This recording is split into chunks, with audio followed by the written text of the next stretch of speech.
오늘 우리에게 은혜 주실 하나님의 말씀은 로마서 15장 1절부터 7절까지의 말씀입니다. 로마서 15장 1절부터 7절까지의 말씀을 우리 한 절씩 교독하겠습니다. 믿음이 강한 우리는 마땅히 믿음이 약한 자의 약점을 담당하고 자기를 기쁘게 하지 아니할 것이라. 우리 각 사람이 이웃을 기쁘게 하되 선을 이루고 덕을 세우도록 할지니라. 그리스도께서도 자기를 기쁘게 하지 아니하셨나니 기록된 바 주를 비방하는 자들의 비방이 내게 미쳤나이다 함과 같으니라.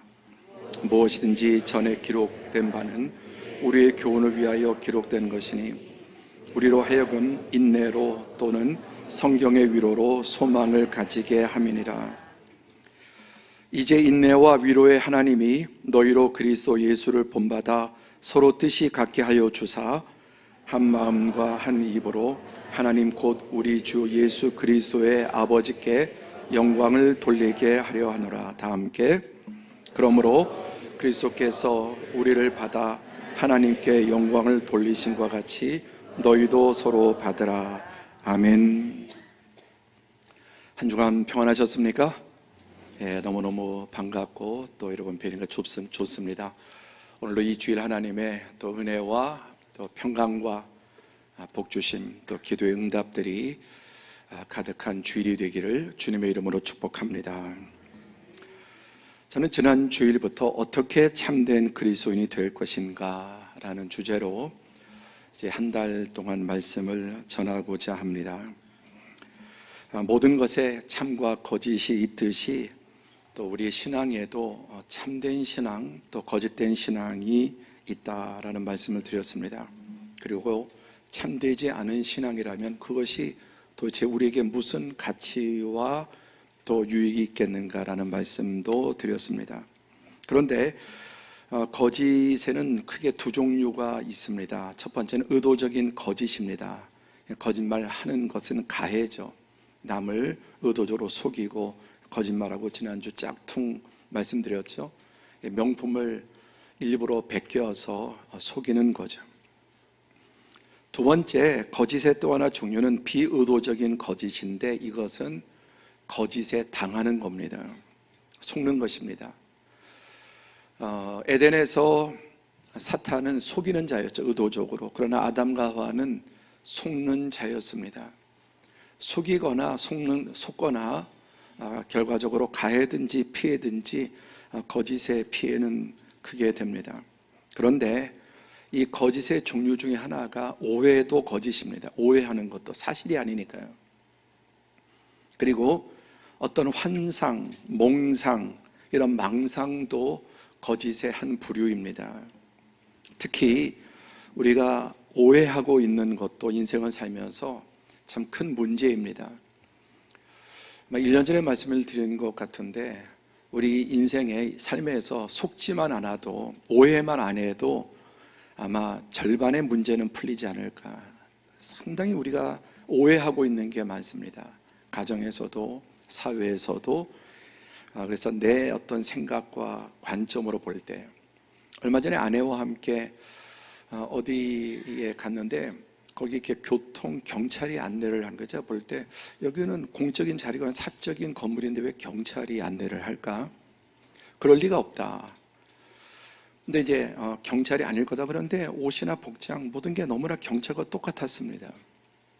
그러니까 아내가 뭐라고 그러냐면은 경찰이라고 제가 쓴 걸 봤다는 거예요. 경찰이라고 써 있다고. 그래서 제가 내려서 가서 보니까 교통이었습니다. 경찰이 아니고.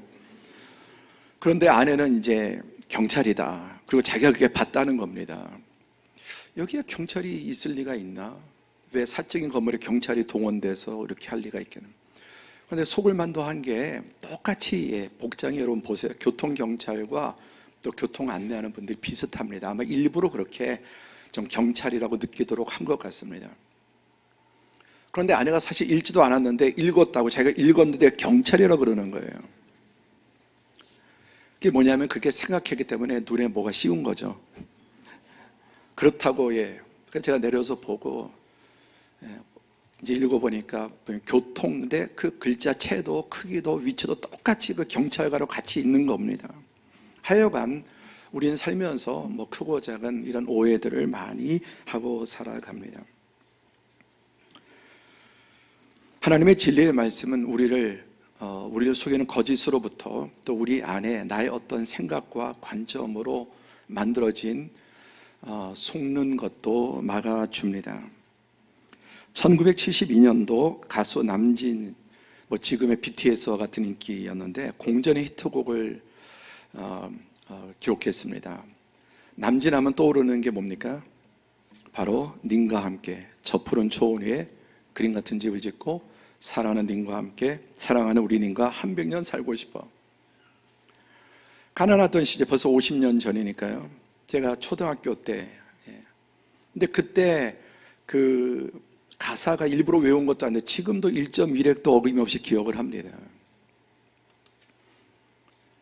다 이렇게 꿈을 꾸죠. 저 푸른 초원에 그림 같은 집을 짓고 사랑하는 님과 살면은 행복할까?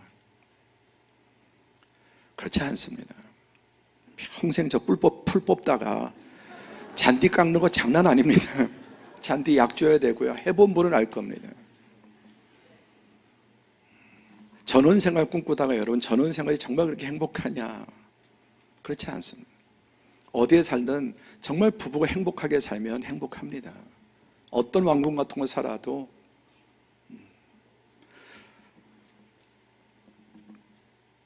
결혼과 가정과 인생에 대한 환상들이 많이 있습니다.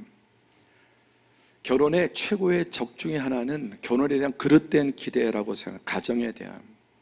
결혼하면 너무 행복할 것처럼. 저도 결혼해서 첫 번째로 깨달은 깨달음이 결혼은 현실이구나. 하루하루의 치열한 현실이라는 걸 깨달았습니다. 많은 사람들이 결혼에 대한 그릇된 환상을 가지고 있습니다. 그 환상이 클수록 가정생활은 사실은 더 불행해지고 또 위험합니다.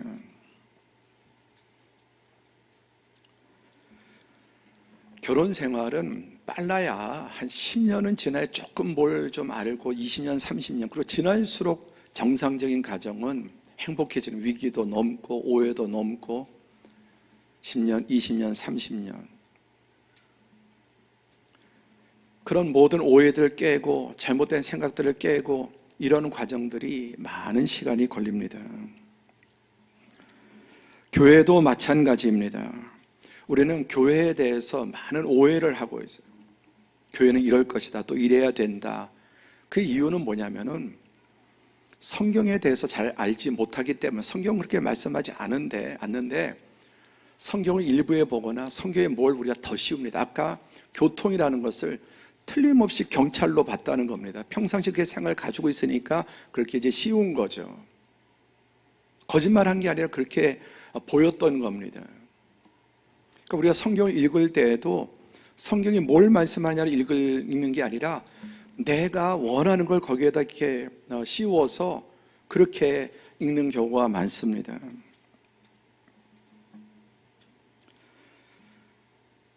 오늘 말씀의 제목은 교회에 대한 환상을 버려라. 조금 표현이 세지만 사실 그렇습니다. 저 앞에 하나 더 붙였고, 교회에 대한 헛된 환상을 버려라. 제 안에, 여러분 안에도 지금도 교회에 대한 환상이 있습니다. 그걸 깨지 않으면, 버리지 않으면 신앙생활에 계속 걸림돌이 되고 장애가 될 겁니다. 그러면 첫 번째, 올바른 지식을 가지라. 하나님의 말씀은 이상론이 아니라 철저하게 유진 피터슨 목사님 말대로 현실에 뿌리 박은 영성. 하나님은 우리의 삶을 너무너무 잘 아십니다. 그래서 올바른 지식을 가져야 합니다. 교회에 대한, 신앙에 대한. 1절에 보시면 믿음이 강한 우리는 마땅히 믿음이 약한 자의 약점을 담당하고, 로마서는 로마 교회 성도들에게 보낸 것인데 그 교회 안에 믿음이 강한 사람도 있고 믿음이 약한 사람도 있다고 하는 말씀이죠. 모든 교회가 그렇습니다. 그런데 믿음이 강한 우리는 믿음이 약한 자의 약점을 마땅히 담당해야 된다. 그리고 자기를 기쁘게 하지 아니할 것이다. 자기 기준을 버리고 믿음이 약한 사람의 그 관점과 위치에서 그렇게 대해야 된다는 의미입니다. 그 구체적인 내용을 이제 14장 바로 한 장 앞에 보면은 믿음이 연약한 자를 너희가 받되, 믿음이 연약한 것을 그대로 인정을 하는 겁니다. 그의 의견을 비판하지 말라. 교회든 셀이든 안 믿어진다 그러면 막 왜 안 믿어지느냐, 뭐 믿음을 뜯어 고치려고 그러는 그런 일들이 많은데 그게 다 잘못된 시도입니다. 연약한 자의 그 믿음을 그대로 받으라. 그리고 그의 의견을 비판하지 말라는 겁니다. 이절에 어떤 사람은 모든 것을 먹을 만한 믿음이 있고 믿음이 연약한 자는 채소만 먹느리라. 이게 무슨 말씀이냐면 그 당시에 그 시장에 나오는 것들이 다 신전에, 로마 신전에 바쳐졌던 재물이었습니다. 그러니까 믿음이 약한 사람은 이제 처음 이렇게 그 믿은 사람은 저 신전에 바쳐진 거야. 또 성경에 우상 숭배하지 말라 그래서 한마디로 제사 음식을 안 먹는 것입니다. 그게 믿음이 깊은 게 아니라 믿음이 약한 외, 성경은 그렇게 말씀하지 않거든요. 그런데 믿음이 정말 올바르게 깊은 사람은 상관없습니다.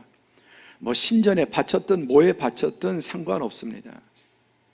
그거 그냥 무시하면 되는 거예요. 그리고 이 모든 것은 하나님이 주신 거니까 하나님께 감사하고 먹으면 됩니다. 옛날에 제사 음식 절대 못 먹게 했습니다. 아마 지금도 제사 음식 먹으면 안 된다고 생각하는 분이 있을지 모르겠는데, 여러분 그것은 올바른 믿음이 아닙니다. 제사 음식 먹어도 됩니다. 그런데 불신자처럼 우상을 섬기는 사람은 그 제사 음식을 무슨 뭐 조상에게 뭐에게 귀신에게 주는 게 아니라 하나님이 주신 거야. 그리고 그런데 가서 가족들이 다 있는데 혼자 안 먹고 제사 음식으로 버티고 그게 믿음이 좋은 것 같지만 그렇지 않습니다. 그럼 제사 음식 만들면 어떡합니까? 같이 만들어도 됩니다. 그런데 이거 만드는 자체가 악에 참여하는 거예요. 우상에 참여하는, 그렇지 않습니다. 그냥 가족을 위해서 만들면 됩니다. 어차피 우리 밥 먹지 않습니까? 그리고 제사에 절하지 않아도 우리가 대신 그 시간에 기도하고 그리고 같이 음식을 먹으면 되는데, 옛날에는 성경을 잘못 읽어 절대 먹으면 안 된다. 제사 음식도 만들면 안 된다. 그게 믿음 좋은 사람이라고 생각했는데, 여러분 지금 말씀이 어떤 사람은 모든 것을 먹을 만한 성숙한 믿음이 있고 어떤 사람은 안 돼, 먹으면 안 돼. 그래서 채소만 먹습니다. 그리고 서로 싸웁니다.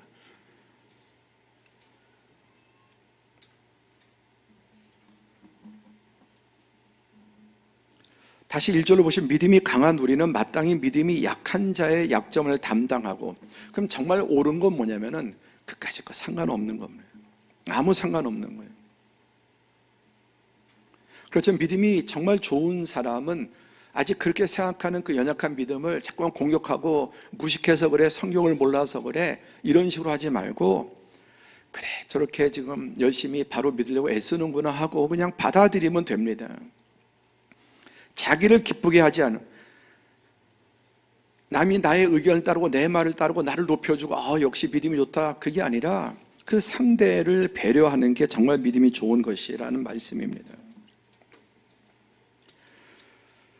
먹는 자는 먹지 않는 자를 업신여기지 말고 먹지 않는 자는 먹는 자를 비판하지 말라. 이런 문제 가지고 서로 싸웁니다. 저 먹어 믿음 없네, 또 우상 숭배하네, 에휴 아직까지 미련해갖고 잘 몰라고 저렇게 또 먹네, 그러면 서로를 비판하는데, 정말 옳은 것은, 높은 것은 상관없는 것이지만 그걸 가지고 서로 비판하고 싸운다면 그게 더 큰 문제라는 겁니다. 그리고 보시면 10절에 형제를 비판하고 업신여깁니다. 이런저런 이유로 업신여깁니다. 그리고 하면 안 된다, 부딪힐 것, 거칠 것, 걸림돌을 계속 그 앞에 놓아서 그 믿음이 자꾸 넘어지게 만든다는 겁니다.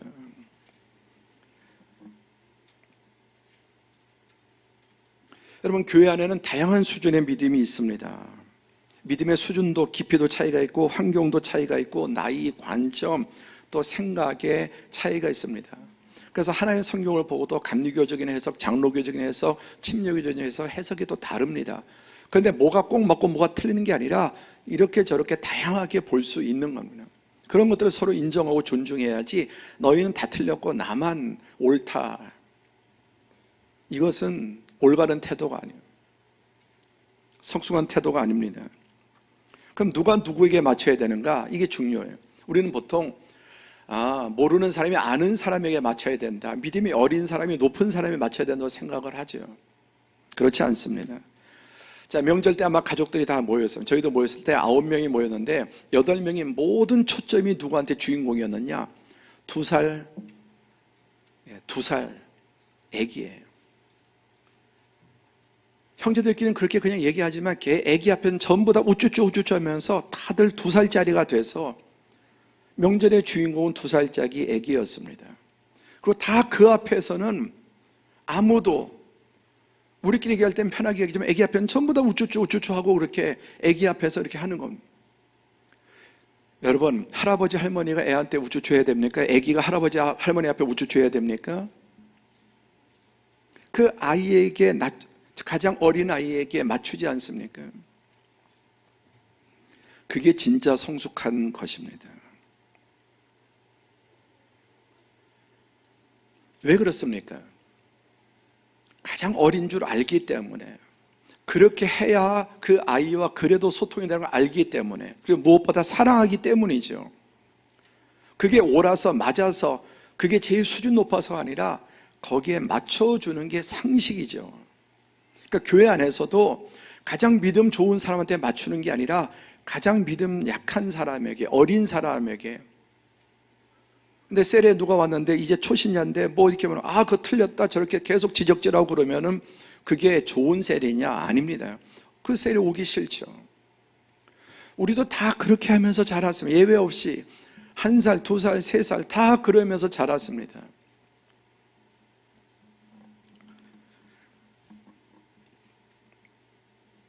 똑똑한 사람은 모든 것을 나누는 사람. 여러분, 똑똑하다는 것은 구별을 잘하는 겁니다. 그래서 공부 잘하는 우리 학생들 똑똑하다고 하죠. 똑똑한 기준이 뭐냐? 똑똑하다는 것은 옳고 그름을 잘 분별하는 겁니다. 그래서 모든 시험이 뭐냐면은 정답과 오답을 찾는 거죠. 그렇죠? 뭐가 틀렸고 뭐가 맞았느냐, 그거 잘하는 사람이 똑똑하고 인정을 받습니다. 그런데 여러분, 똑똑한 것보다 더 중요한 게 성숙한 것입니다. 똑똑을 넘어선 것이 성숙한 건데, 성숙한 사람은 모든 것을 품는 사람입니다. 근데 우리 사회나 교육이 품는 것을 가르치는 게 아니라 옳고 그름을, 그러니까 그렇게 평생 훈련받았기 때문에 정치를 해도 그렇게 똑똑한 사람이 싸우고요, 그렇게 똑똑한 사람들이 다투고, 똑똑한 사람들끼리 모이면은 제일 여러분 갈등하고 하나 되지 못하는 게 똑똑한 사람들 엘리트 모아놓은 겁니다. 똑똑한 사람이 모일수록 그 집단은 깨지게, 공동체는 깨지게 되어 있습니다.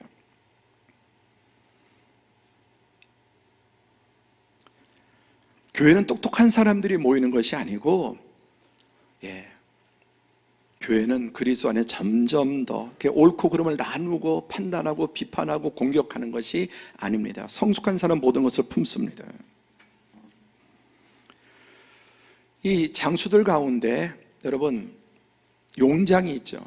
장수들 가운데 가장 낮은 수준이 용장, 용맹한 장수가 제일 강한 제일 낮은 장수입니다. 두 번째, 용맹한 장수보다 위 수준이 지장입니다. 전략적인. 용맹만 하고 전략이 없으면 제일 먼저 총 맞고 제일 먼저 죽습니다. 세 번째, 지장 위에가 가장 위에 올라가면 덕장이 됩니다. 그래서 삼국지에 장비, 관우, 유비 셋 가운데 장비는 용장이에요. 이 장비에게 제갈공명이 없었다면 장비가 제일 먼저 죽었을 겁니다. 그 다음에 관우는 지략이 있는.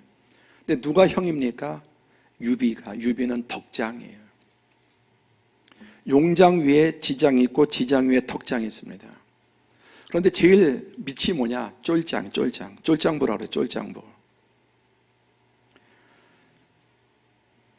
그러면 여러분, 사람이 나이로 보면 20대, 30대까지는 용장, 아직 인생을 모르기 때문에 할 수 있다, 하면 된다 그러고 막 용장.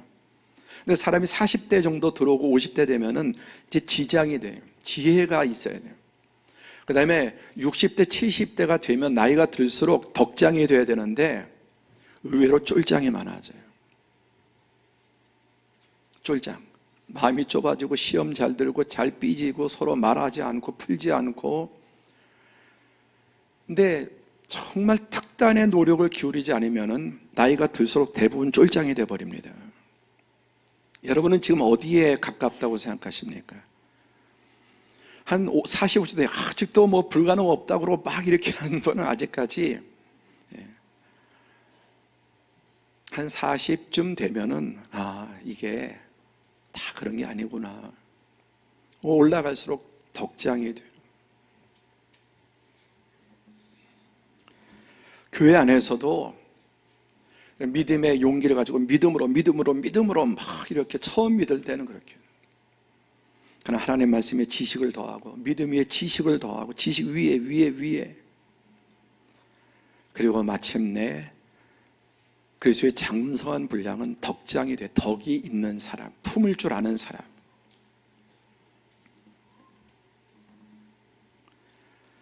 (15절에) 보면 만일 음식으로 말미암아 내 형제가 근심하게 되면 이는 내가 사랑으로 행하지 아니함이라. 그리스도께서 대신하여 죽으신 형제를 내 음식으로 망하게 하지 마라.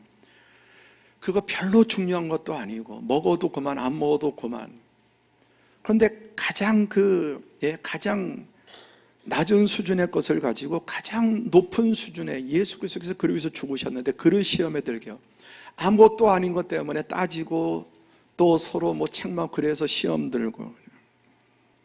그리스도께서 대신하여 죽으신 내 형제를 그까지 짜장 먹느냐 짬뽕 먹느냐 이런 문제를 가지고 아무것도 아니라는, 파란색이냐 빨간색 아무것도 아닌 것 가지고 그 형제를 망하게 하지 말라는 겁니다.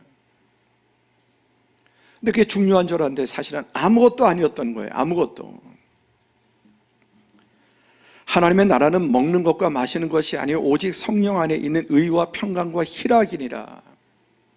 의와 평강과 희락, 진리 안에서 평안하고 희락.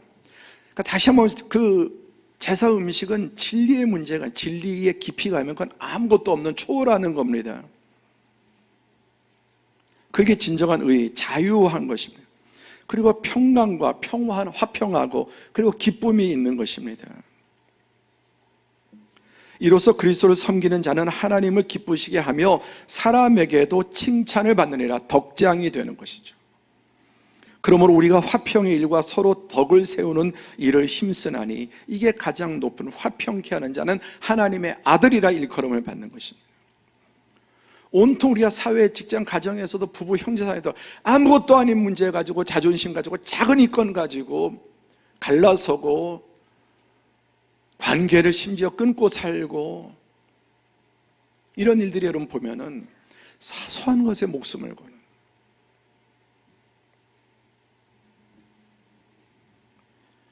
올바른 지식을 가지라고 말씀합니다.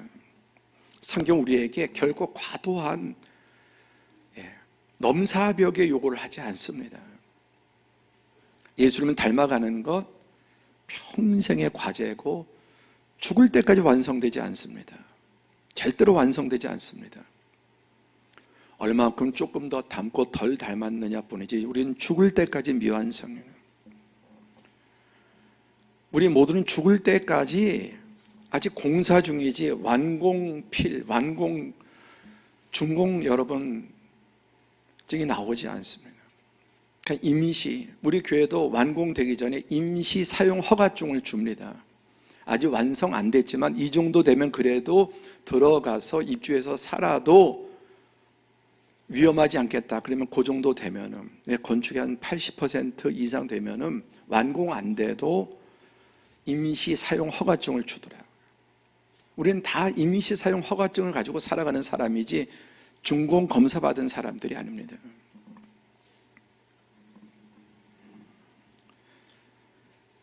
오늘 이 말씀 자체가 로마 교회 대단히 칭찬하는 교회입니다. 뒤에도 마찬가지지만.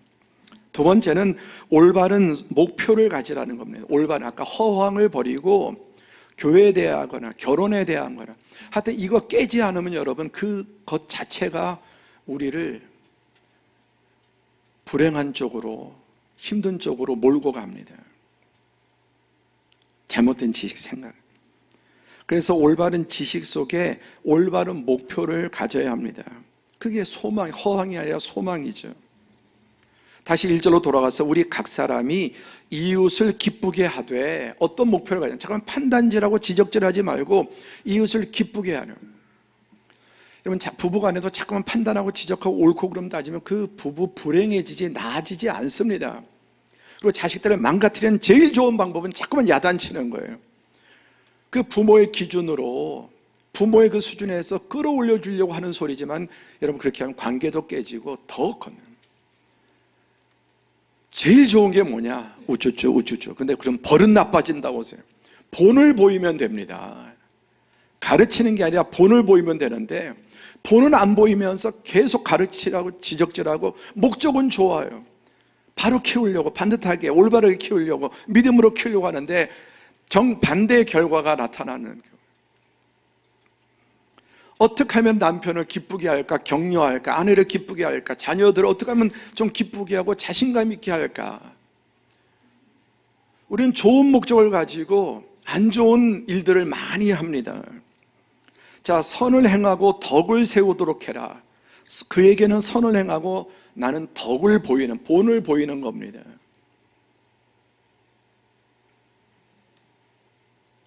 지적하고 야단하고 심지어는 때려야 바뀔 것처럼, 여러분, 그렇게 해서 사람 바뀔 것 같으면 세상 벌써 천국 됐습니다. 절대로 남편 야단쳐서 바뀌지 않습니다. 아내 지적질해서 절대 바뀌지 않습니다. 30년 넘게 살아보니까 칭찬하니까 정말 잘하더라고요. 칭찬하니까. 잘한다 그러니까 진짜 잘하게 되더라고요. 아주 목숨 걸고 합니다. 근데 야단치고 그러면 죽어도 안 해. 자식이나 아내나 남편이나 그렇게 해서 바뀌는 존재가 아니에요. 하나님 우리를 아세요. 제발 금년에는 좀 자녀에 대한 태도, 나이 들어서도 괜찮습니다. 이미 늦지 않았습니다. 관계가 그렇게 하면 할수록 참 어려워도 회복됩니다. 중증일수록 좀 시간이 걸리겠지만, 부부 사이에서도, 부모 자식 간에도, 형제 간에도 계속 칭찬하고 좋은 말하고 좋은 면 이야기하면 좋아집니다. 아멘. 직장에서도 야단쳐서 직원들이 바뀌지 않아요. 속으면 안 돼요. 절대로 지적질하고 야단쳐서 여러분 직원들이, 부하들이 바뀌지 않습니다. 그 반대. 그 연계해야 된다. 여기까지 그냥 정말 욕이 나올 정도 화가 나도 누르고 좋은 점을 얘기해줘. 그를 기쁘게 하고 칭찬해주고 인정해주고 노력하는 것을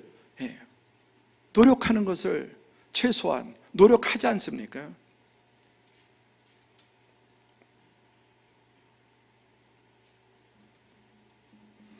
근데 이 모든 것이 다 함께 시작, 점진적으로 이루어진다는 거, 시간이 걸린다는 거예요. 그렇게 빨리빨리 되지 않습니다. 인생의 모든 영역은 걸려야 될 시간은 걸려야 되더라고요. 그리고 이렇게 하는 게 제일 빠릅니다.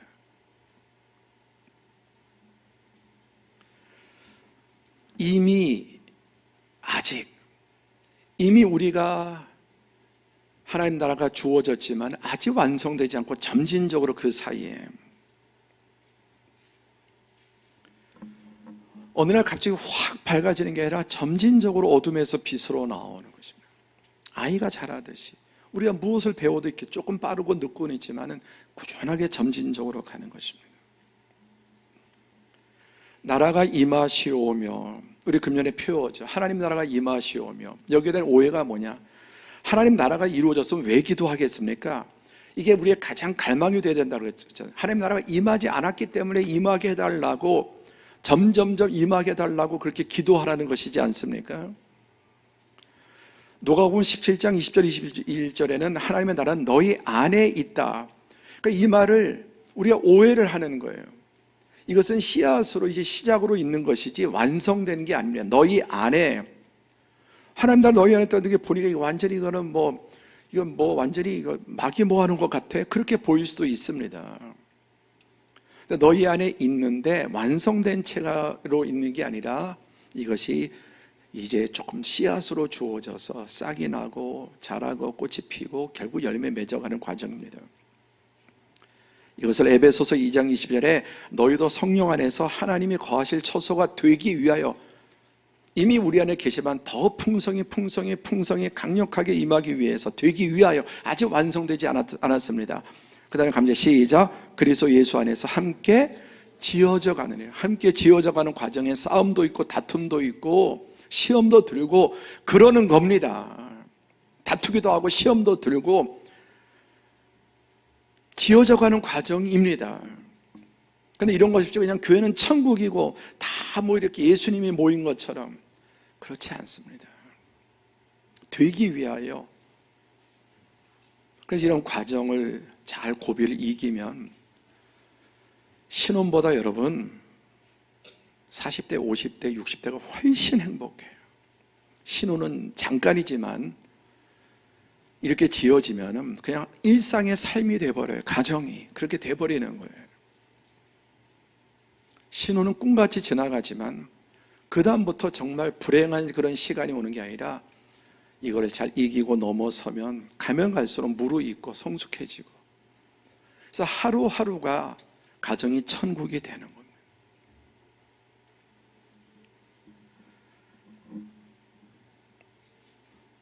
그런데 하나님이 만들어 가신다는 거예요. 함께 하자. 하나님이 만들어 가신다. 근데 하나님이 만들어 가신 걸 내가 하려니까 무리수를 두는 거예요. 사실 나도 안 됐는데 안 된 게 뻔히 자식들한테 보이는데, 아니 자기도 못하면서 부부간에도 그렇고 그걸 자꾸만 뜯어 고치려고 하니까 그러면 그럴수록 더 망가지고 멀어지고 깨지고. 다시 한번 시작. 하나님께서 만들어 가신다. 하나님이 하실 일을 내가 하려고, 내가 할 일만 하면 되는데. 빌립보서 2장 14절, 빌립보서는 바울 사도가 보냈던 13권의 그 서신 가운데 가장 칭찬하는 교회입니다. 여기도 보세요. 그러므로 나의 사랑하는 자들아, 너희가 나 있을 때뿐 아니라 더욱 지금 나 없을 때에도 항상 복종하여 두렵고 떨림으로 시작. 너희 구원을 이루라. 이미 받은 구원이 있고 받을 구원이 있습니다. 이미 구원 받았지만 구원을 이루어 나가는 겁니다. 하나님 나라의 씨앗을 주었는데 이것을 이제 계속해서 키워 나가서 마침내 꽃 피우고 열매 맺을 때까지 시간이 걸린다.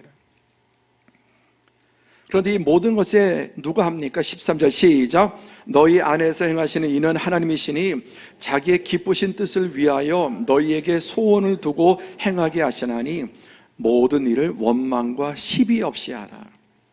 하나님이 행하시는데 내가 앞서서 내가 나서면 원망과 시비와 다툼, 옳고 그르고 그렇게 됩니다. 하나님께서 우리 안에, 여기 보세요. 너희 안에, 내 안에도 그렇지만 공동체 안에서, 교회 안에서 이렇게 하셔서 하나님 방법대로 하면, 그분이 우리에게 대했던 듯이 하면 하나님 그렇게 만들어 가십니다.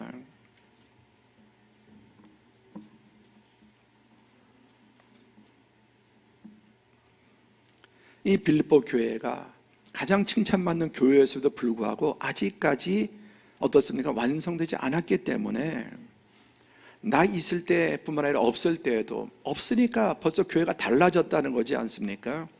그래도 이렇게 해야 된다고 하고 있으면 이런 말이 왜 필요하겠습니까? 지금 긴장 풀려갖고 있는데 두려고 떨림으로 너희 구원을 이루어야 된다. 그리고 하나님께서 우리 안에 소원을 두고 이 모든 일을 행하시고 있다는 것입니다.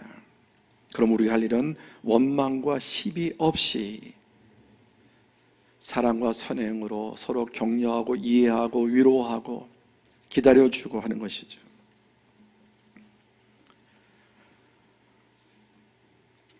세 번째는 올바른 방법을 사용하라는 것입니다. 첫 번째, 올바른 지식, 허황에서 벗어나 올바른 지식을 갖고, 두 번째, 올바른 목표를 가지고. 이게 뭐냐? 올바른 목표는 천천히 함께 천천히. 그게 제일 빨라요. 차분차분 하는 게 제일 빨라요. 하나님이 천천히 하시려는데 내가 빨리 하니까, 내가 빨리 남편 바꾸려고, 내가 빨리 뭐 승진하고, 내가 빨리 뭘 하려고 하면은 문제가 생겨요. 천천히 해요. 이 세상이 빨리빨리잖아요. 빨리 이룬 것 같은데 빨리 그냥 다 무너져 버리기도 하고. 그러니까 이제 올바른 목표를 가지고 점진적으로, 그리고 하나님이 이루어 가신다는 것을 알고 이제 올바른 방법을 사용해야 된다. 올바른 방법이 무엇입니까? 도구가 4절 시작. 무엇이든지 전에 기록된 바는 우리의 교훈을 위하여 기록된 것이니 너희로 하여금 인내로 또는 성경의 위로로 소망을 가지게 하려면. 그러니까 사람을 보고 환경을 보면은 조급해지고 가망이 없는데, 무엇이든지 어떤 문제든지 전에 기록된 바는 우리의 교훈을 위해 기록된 것이니 무엇이든지 성경 말씀을 보라는. 성경 어디에도 그렇게 우리의 조급함대로 그렇게 되지 않는다는 것입니다. 그러니까 기록된 대로, 그리고 이 말씀은 위로가 되는 거예요. 올바른 지식이 생기고 올바른 방법이 보이고 올바른 목표가 보이는 것입니다. 그래서 그게 뭐냐면은 인내하라는 거죠. 4절에 오늘로 주시는 음성 함께 하죠. 인내하라. 어디에? 범사에. 무엇이든지 부부간에도 인내하고, 자식에게도 인내하고, 직장생활에도 인내하고, 대인관계도 인내하고, 그런 고비를 넘겨야 열매를 맺게 되고 결과를 보게 되는 것입니다. 또 5절에 보면 이제 인내와 위로의 하나님 인내하면서 위로하세요. 인내하면서 위로해요. 우리 인내하면 막 이렇게 조급해지고 막 열이 올라오잖아요. 불이 올라오잖아요. 근데 하나님 인내하면서 위로하세요. 잘하고 있어. 좋아지고 있어. 변하고 있어. 많이 바뀌었어. 그리스도 예수를 본받아 서로 뜻이 같게 하여 주사 한 마음과 한 입으로 하나님 곧 우리 주 예수 그리스도의 아버지께 영광을 돌리게 하려 하노라. 인내와 위로의 하나님이 그리스도를 본받아 서로 예수를 본받으면 그게 얼마나 가속화 또 더 빠르게 되겠습니까? 오히려 하나님께서 먼저 나에게 인내하고 나를 기다리시고 만들어 가시지 않았습니까? 우리가 다 갓난아기부터 시작해서 여기까지 다 겪으면서, 이런 과정을 겪으면서 오지 않았습니까?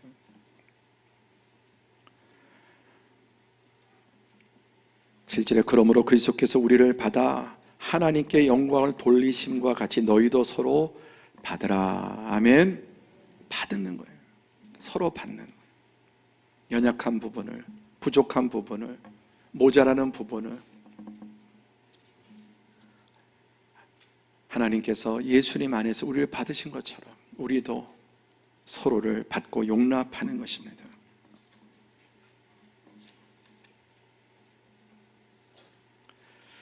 지난주에 이제 우리 이 본회퍼의 진정한 교회라는 것이 무엇인가, 성도의 공동생활 책을 소개해 드렸습니다. 제1장의 핵심은, 또 이 책 전체 핵심은 이것입니다. 성도의 교제란 예수 그리스도를 통한 예수 그리스도 안에 있는 교제입니다. 이 말은 그리스도인은 예수 그리스도로 인해 반드시 다른 그리스도인들을 필요로 한다는 뜻이고, 우리에겐 반드시 다른 사람이 필요해요.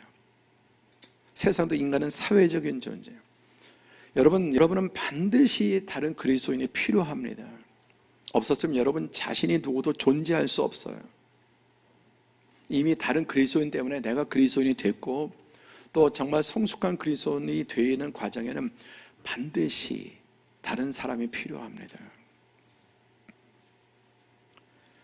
예수 그리스도로 인해 반드시 다른 그리스도인들을 필요로 한다는 뜻이고, 오직 예수 그리스도를 통해서 다른 사람들에게 다가갈 수 있다는 것을 뜻합니다. 예수님이 있어야 진정으로 다른 사람에게 다가갈 수 있습니다. 이것을 기초로 해서 모인 공동체라면 서로의 약하고 악한 모습에 실망할지라도 공동체를 통해 그리스도의 몸을 든든하게 세워나갈 수 있습니다. 내가 남의 약하고 악한 모습에 실망하는 것처럼 다른 사람도 나의 약함과 악함에 실망하고 상처받습니다. 나만 받고 상대방, 나는 피해자고 남은 가해자가 아니거라. 내가 그렇게 남편과 아내도 마찬가지, 부모 자식도 마찬가지, 직장의 상사 동료 마찬가지, 나만 일방적으로 당하는 게 아니라 나도 주고받고 다 인간이 약하고 악하기 때문에. 그러나 성숙해질수록 그게 줄어들겠죠.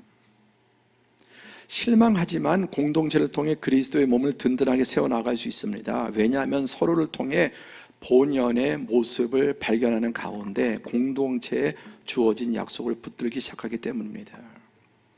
우린 2살짜리 아기 보면서 우리도 그 과정 반드시 지나왔고 또 자라게 되고 크면 안 그러리란 것을 알게 되는데, 책망과 매와 야단이 아니라 격려하고 우쭈쭈 해줌으로써 더 건강하게 자랍니다. 그래서 다른 사람의 모습을 보면서 나를 봐야 되고, 하나님 앞에 나는 도대체 어느 정도일까? 하나님 앞에, 그리고 하나님이 나를 어떻게 받아들여 주셨는지를 나에게 가장 안 맞고 가시 같은 사람을 통해서 우리는 깨달을 수 있습니다. 제가 지난주에 한 목사님을 만났는데, 우리 노회 이분은 소년원, 이 소년 범죄자들을 목회하는, 청소년들을 목회하는 거.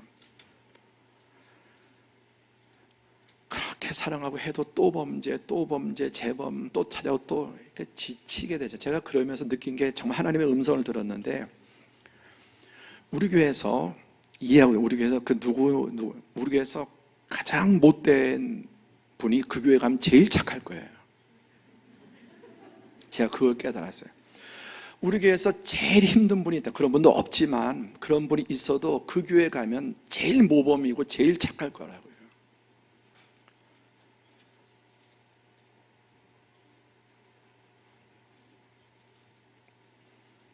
우리는 하나님 앞에서 다 그렇게 용납받은 사람들입니다. 서로를 통해 나의 옛 모습, 또 연약한 모습, 또 아직도 나에게 있는 모습들을 봐야 되는 것이죠. 그런데 그건 지적으로, 야단으로 바뀌지 않습니다. 이제 이미 알고 있었지만 이제 겨우 눈 떠가는 게 뭐냐면, 겨우 사랑이 답이다, 이해와 용서가 답이고 기다림이 답이다라고 하는 것을 참 저도 늦가기여서 이제 겨우 그걸 몸으로 체험하는 것 같습니다.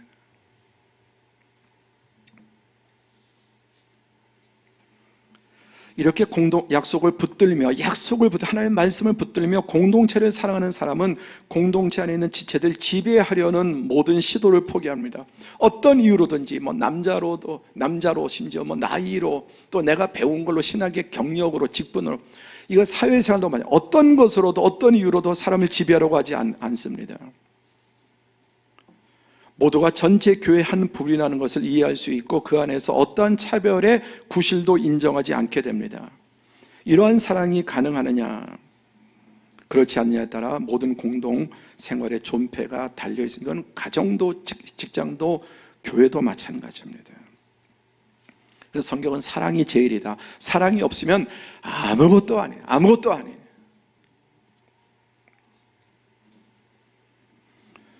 핵심은, 이 책의 모든 핵심은, 나와 그 사이에 그리스도가 계시면, 함께 예수님이 계시면,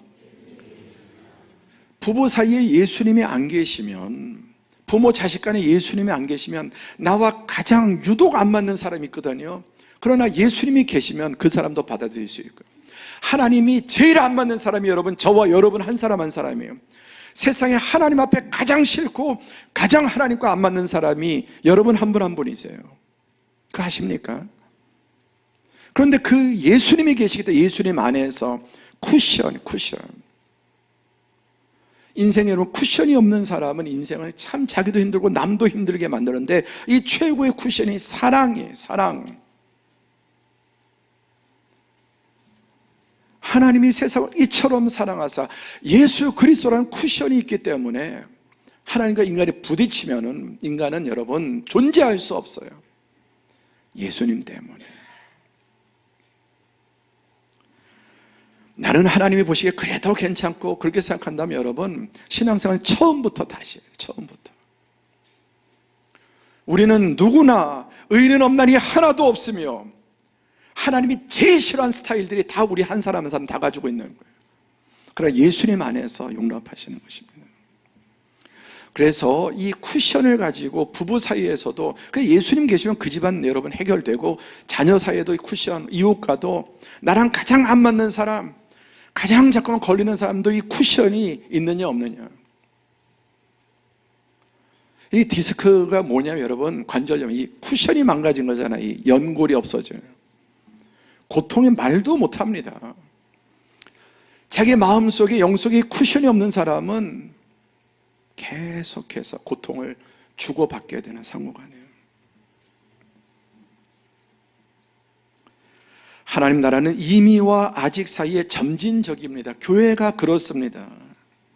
그래서 너희도 성령 안에서 하나님의 거실 처소가 되기 위하여 그리스도 예수 안에서, 예수님 안에서 함께 지어져 갔느니라. 전제가 뭡니까? 성령 안에, 성령이 그 안에 계시고 예수님, 그래서 이 성령의 사람 예수님이 그 안에 계신 사람은 남이 잘못했는데 자기가 가책을 받아요. 왜?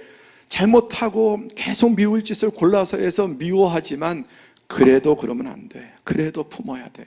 그래도. 이게 성령의 음성. 그래도. 근데 사단의 음성은 자기가 잘못하고도 남을 원망하고 책임을 전가하고, 예수님의 영은 그래도 참아야 돼. 그래도 기다려. 왜? 주님이 우리에게 다 그렇게 하셨고, 앞으로, 지금도 그렇고 앞으로도 그러시기 때문입니다. 어떻게 참된 그리스도인이 될 것인가? 여러분, 질문을 잘해야 돼요. 나는 완전한 그리스도인인가에 대한 대답 한 명이라도 저요 있습니까? 단 한 분이라도 나는 완전한 그리스도인이라고 말할 수 있는 분이 있습니까? 없습니다. 있으면 안 됩니다. 그럼 나는 참된 그리스도인인가? 그 질문도 여러분 헷갈립니다. 어떤 데 그런 것 같고 어떤 데 아는 그린 것 같고. 가장 정확한 질문 이것이면, 두 번째 시작. 나는 참된 그리스도인이 되려고 하는가? 그렇다면 됐습니다. 완전한 그리스도인인가? 나는 참된 그리스도인인가? 아니에요. 성경은 너는 참된 그리스도인이 되려고 애쓰고 있는가? 예수님의 영이 내 안에 있으면, 그런 갈망이 있으면, 그리고 그런 가책이 있는가? 그걸 하나님께서 만들어 가시는 것입니다. 교회에 대한 여러분 헛되는 환상을 버려야 돼요. 성경 그렇게 말씀하지 않습니다. 잘못된 기대, 교인들에 대한, 목사에 대한, 장로님에 대한. 늘 여러분 우리 타령이 목사들이, 장로님들이, 물론 나아야죠. 합류하는 게 아니라